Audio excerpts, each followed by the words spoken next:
Hey, what's up, everybody? It's BDF44. Come here today to once again give kudos to Julius Randle and the New York Knicks. I know it's like, wow, the New York Knicks, right? We're talking positively about the Knicks. Seems like the Knicks are a hot and cold team. Either you're really talking about good things or you're really talking about bad things. But today I'm here to just address what I've seen from them and Julius Randle particularly. The thing about Juju nowadays is that his mid-range game has gotten significantly better. His confidence stepping into his kickstand three-point shot has gotten significantly better since he left the Lakers. So those are the things that stand out. Everything else that he's doing right now, I've seen and expect from him, but his shooting has taken off into a different level. So when you see him going around putting up triple doubles and hitting jumpers and hitting mid-ranges and doing all kinds of stuff like that, you just see that that's a testament to the work that he's put in. It's a testament to how well Tibbs is coaching him, and it's also ultimately a testament to the players around him complementing his game very well. So you got to give credit to the New York Knicks for putting together a really solid franchise team this year. The thing about the Knicks, and they just played the Nets, there was a controversial call at the end of the game. Julius Randle was going up for a jumper. Kyrie Irving was guarding him. I don't know why Kyrie Irving is guarding him on the three-point line out there. I don't know what that matchup was, how that came about, but that's what it was. And Kyrie Irving touched the ball as he was going into his shooting motion, but Juju did not let the ball go. He kind of landed and then dropped the ball, and his argument was that Kyrie hit the ball. But I'm here to tell everybody that was a right call. The referees made the right call. That was a travel. I've seen that play a trillion times, and you have to let the ball go. Now, I know his concern was probably if you let the ball go, Kyrie Irving's going to take it and go the other way. Yes, that is what happens when you don't let go of the ball when you go into your shooting motion. The best thing for Juju to have possibly done is jack up an off-balance three-point shot, but it was down the stretch of a game, and I don't think he trusted his rebounders in that situation, being that he's the best rebounder on the floor himself. So, in a split second, his best hope was to travel and hope that they would call it in his favor since the ball was hit. But again, it doesn't matter if the ball is hit. It's what happens when you hit, when it gets hit. And if you don't let it go, it is a travel. So that was a tough loss for the Knicks. But at the same time, I know they can say that was a moral victory if such a thing exists, because they played against the Nets and gave them all they could handle. Even in a game where they were down big, they still came back and gave them all they could handle. So at this point, looking at the New York Knicks, I say, well, they're going to probably win a couple games after playing a game like that. They're probably going to go off and string together 4 or 5 straight, because that's usually how that goes after moral victories such as these. The most important thing that I would like to point out about the Knicks is just the fact that they're competitive, that they're not a laughing stock, that guys care. You know, you see Juju down there after that play didn't go well. He's kicking chairs.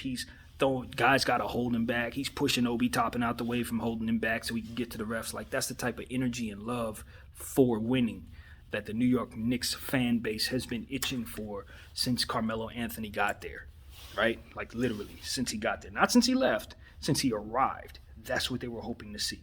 And I'm telling you, they haven't had a whole lot of that at all. Like, period. Not even ever. So to have that type of thing in New York right now is really, really huge for them. Now, here's something I'm going to say that's not going to be too popular. And this is not me saying I'm not believing in this player. It's just an observation that he needs to work on other aspects of his game. But I think we're entering a space where Emmanuel Quickley is being rated too high. Overrated is the wrong choice of words, because he's too young of a player to be overrating him, and I don't think that overrating him, it states the right, it doesn't come off the way that I intended to. I don't believe he's overrated. I believe he's being rated improperly. I think his upside is exactly as what people say it is. I think what he's doing out there to the eye looks amazing, but when you look at the stat sheet, he's not doing anything but scoring. That's the moral of what I'm trying to say to you. And that's not a bad thing, because he's a rookie in the first half of his season, so it's not like the end of the world if he's not stealing the ball, getting assists, doing all that. Maybe he's only a scorer, and trust me, we know there's a place for guys who only score, especially if they can do a lot of things with the basketball, which he can do. So I just want to put that out there and say I like Emmanuel Quickley a great deal, but what everybody is saying he is, he's not there yet. He's not what y'all say he is yet. What he is a guy who can score off rip. First day in the NBA, he can score with everybody who can score. He can drop 25, 30 points. He can. If you give him the right amount of minutes, he can do it. The question is, can he do anything else? And I mean anything else. You look at his box scores, it's just scoring. He may have 2 rebounds. He may have 1 assist, no steals, no blocks, 18 points. It's like I want to see, and that's the problem I had with Kyle Kuzma until basically this year. It's the issue I've had with a lot of players in fantasy. And there's been some guys who've done a great job of working that out, though. Like Kyle Kuzma's done a great job of working that out. I look at a guy like Terrence Ross. He was like that when he first got into the league and well into his tenure in the league. But now he's starting to get more rebounds, more assists. And that's key. What I'm trying to say is he's going to have to, if he's going to become the player that everybody's saying that he has a chance to be, he's going to have to find ways of affecting the basketball floor when he's not scoring. He's going to have to find ways of getting those assists. He's going to have to find ways of pulling out a few boards. He's going to have to get a steal here and there. He's going to have to do things that he's not doing in order to live up to the hype surrounding his name at this point. And I haven't heard a single soul other than myself say this. Everybody else is just going off basically comparing him to a young Iverson. And while he passes the eye test, because what he's doing down there looks great and it's effective and he's scoring, and basketball is about making baskets. But if you dig a little deeper and you understand the sport, then you know if you want to have a role in this league for any real length of time, you had better figure out something else you're good at. You had better be better at something than just one thing. One-trick ponies in this league don't go far anymore unless they are elite shooters. So that's what I have to say, man. He's still he's a puppy. He's a rookie, okay? Understand that I'm not expecting that he needs to live up to y'all rating of him at this time. No, there's been millions of players that started their careers off worse than Quickley and went on to have fantastic careers. So it's not anything knocking his upside in any way. It's not knocking his skill set and what he brings to the table. It's not saying that I don't think he can become. I'm not going in that direction at all. All I'm saying is y'all are saying he's this, and what I see is a guy that only scores right now. That's it. And so while I like him and I think his upside is great, like Kyle Kuzma, like Terrence Ross, like other players who were known for only scoring, Lou Williams, players like that, he's going to have to figure out how to work other aspects of the game into his equation. And, we'll see. We'll see. I mean, I don't know enough about the player to have an inkling of whether or not I should believe he's going to do this or not. You know what I mean? I don't have enough to knowing of him to say, okay, I see the upside there. Like, because with Kuzma, I could see he passed the eye test in other areas. First thing I saw him do that impressed me was take a charge down the stretch of a game. He made an incredible pass that made me go, ooh, okay, there's upside. I seen him pull down boards. I seen him body up guys defensively. So there's glimpses that I was able to see with my own eyes that allowed me to believe that the ability to do something other than score was coming. With Quickley, I haven't seen enough to have that notion. That's what it comes down to. So, yeah, I'm going by strictly box scores. Scoring is great, but young players have to be able to do more if they're going to stay in the league. So that's one aspect of the Knicks I wanted to talk about. Another aspect of the Knicks, the situation with Patrick Ewing. So this one is a little different than the Charles Oakley situation. Patrick Ewing is a coach of Georgetown right now. They were coming into Madison Square Garden for a road game, and I guess he was asked by some of Madison Square Garden personnel to show a badge more than once, identifying himself. This is where balance comes in for me. Like, on one hand, I look at Patrick Ewing and I say, you got to be humble, bro, because just because you're Patrick Ewing doesn't mean that I'm supposed to break protocol as a guard to let you roam about the property as you wish. For all I know, this, that, and the third could be in place, and you could be a security breach yourself. How do I know you haven't? I mean, there's so many different wild scenarios that can signify what I'm saying, but the bottom line is when you're in security like I am, we know that we can't, just because we know who someone is, let them slide. Okay?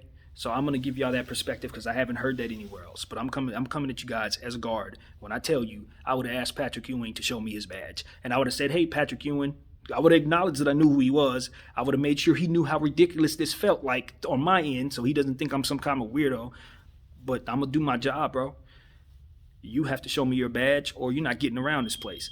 Per management. If you got a problem with that, you take it up with management. And that's how you play it if you're a guard. On the other hand, for James Dolan and the New York Knicks and the Madison Square Garden more so, let's not talk about the Knicks in that regard. It's about the Garden itself. You guys have to understand that this is now the third New York Knicks legend that has had an embarrassing moment with Madison Square Garden personnel in regards to being able to freely roam around that property. These are not regular fans. These are not even regular players. We're talking about Charles Oakley, heart and soul of the Knicks during his tenure there. Patrick Ewing, literally the most famous Knick of all time. Some would say Willis Weed. I'm going to go with Patrick Ewing. And of course, Spike Lee. Basically your freaking mascot. Like literally a human mascot for your franchise. So where I'm standing, if anybody's supposed to be getting passes around there, it probably should be those three guys. Like those are the three guys that should be getting passes to do whatever it is that they got to do around Madison Square Garden. Management should have been briefed to be respectful in such a way of these legends. They should have been shown pictures of these people to be, upon being hired. Do you know who this person is? Do you know who that person is? Do you know the culture of this property? I know that obviously if I'm working as Madison Square Garden's HR, I'm probably assuming everybody in New York knows everybody on the Knicks because who doesn't know Patrick Ewing and Spike Lee? But at the end of the day, I think after that Oakley situation took place, it was important for management and ownership of Madison Square Garden to implement a protocol for how to handle specialty guests. That should have been something that they worked into their equation right after that circumstance took place because it was such a bad look. It got so much bad press, but they continued on the path of continuing to let these occurrences take place. And a part of what I thought was taking place when Patrick Ewing was mentioning how he had his situation take place was him acknowledging both Spike and Oakley had gone through this, and it was his way of saying, I'm acknowledging this too. I'm sensing it's no good. That's part of what I thought he was doing in that presser. But at the same time, that he was asked to show ID just speaks to the lack of preparation that Madison Square Garden had for these type of occurrences after that situation took place. In other words, they didn't learn anything from that circumstance, and most importantly, it looks like they did it on purpose, and it looked like they got the result that they were looking for. So then you open up a can of worms about why would they want to make legends feel uncomfortable in that property. And then it goes into a rabbit hole about different things that I'm not in a position to really educated to speak on in an educated manner. I guess that's what I'll say. But you know what those things are. You know what those typical things can be. But it just looks bad. At the end of the day, you want to see New York Knicks legends be at least feeling good about their opportunities coming into Madison Square Garden, their experiences rather, going into that building.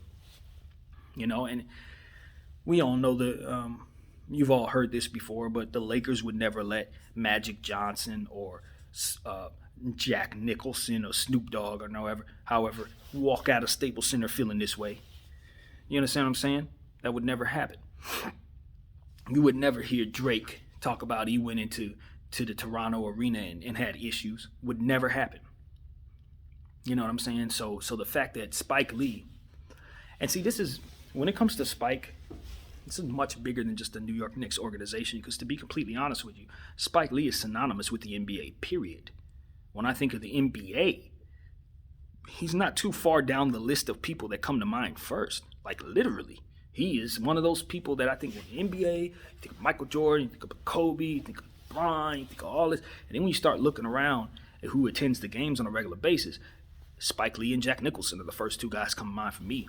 And as a Laker fan, I think of people like Penny Marshall, and again, like Snoop Dogg and Denzel Washington, guys that frequent our games very often. But you see stars other places too. Rick Ross, I think, goes to Miami games a lot. You know what I mean? Et cetera, et cetera. We know what it is. So I think when you are synonymous with being a quote-unquote human mascot for a franchise, especially if you bring the revenue that a guy like Spike Lee brings, just mentioning the Knicks, people go buy Nick hats just when he wears a Nick Scully, people go buy Nick Scully. Like it's been like that since the early 90s. At this point, I would just assume that they would have a lot more respect for what he does for the league and for their franchise, and of course for that building. You should be embarrassed to have your three legends all have negative things to say about their experience in that building, especially with Barkley's being around the block with a super team and a lot of momentum. Like, it would behoove you to not sabotage your very own image. So I'd have to look at James Dolan. I say, is this what you want? Like, do you want us to look at you and say this guy is not fair to his legends? This guy is trying to flex on his legends. He's trying to make people who are special feel like they're not special. I mean, what kind of small minded energy is that? Like, is that what you're trying to do? Because that's what it comes off to us. It looks like you're doing this on purpose. It looks like you're flexing, and it looks like something that's really, really petty, to be honest. Like, you are just slapping around people that are supposed to be given special treatment. It's like, are you making a statement, James Dolan? And if so, what is that statement? Because I don't think it's coming through very clearly. But I have to assume this is done on purpose at this point. If we have three incidences such as these with all of your best and most important people, it just seems like he's trying to send a statement to the world like nobody's special or something. I don't know. That's what I'm taking from it, honestly. Which I think is bullcrap. I think it's bullcrap. And I do appreciate balance, especially as it pertains to human beings being treated right, class-wise, things like that. I support that. So if that's the message, there's a better way of sending it without making people who are special feel like they're not special. You know what I'm saying? If that's your message. But at the same time, it's like, once again, I have to bring it back around. Sometimes guys get a little too much of themselves. Because they're special, they don't have any humility. Because they are famous, they feel like they're supposed to be able to walk anywhere they want to walk. Because they did help build a building, quote unquote, they feel like they shouldn't be considered to be a security breach in any way. And quite frankly, there are scenarios where a famous person could be a part of a security breach. I mean, it just is what it is. Just because a person's rich and famous does not mean they can't be a part of something sinister. They can't be a part of being coerced, with their hands tied behind their back. For some reason, now they have to do certain things and use their celebrity to, these scenarios may not be common or something that you've ever heard before, but it doesn't mean it's unfathomable because I just came up with it right now. So what I'm saying to you is, the point is, when you're in security, you can't leave room for nuances. You can't leave room for what ifs. You can't say, well, we know this guy, so we're just going to let him go on in. Because if this is the one time where those wacky, messed up scenarios are taking place, you suddenly put everybody's life in danger maybe, or you put the integrity of the company in danger, or what have you. Like, it's just certain things that in security, we can't leave up to chance. We can't just say, oh, I know this guy, so let him in. Because that'll be the one time where he has 7 people behind him with guns and now we're in trouble. You see what I'm saying? So give a break to the security people on the lower level in Madison Square Garden. They're doing what they're told to do. I'm one of those people. Obviously I live in Los Angeles and Santa Monica I work, but I'm one of those people. I can tell you that just because I know who you are doesn't mean that I'm going to let you do what you want to do. I had a situation like that up here a couple days ago. I don't know what this guy's name is. I wish I did, but he's a very famous actor. He has a nose. It's kind of crooked. White guy. You've seen him on a bunch of stuff. He usually does comedy. But he came through on his bike.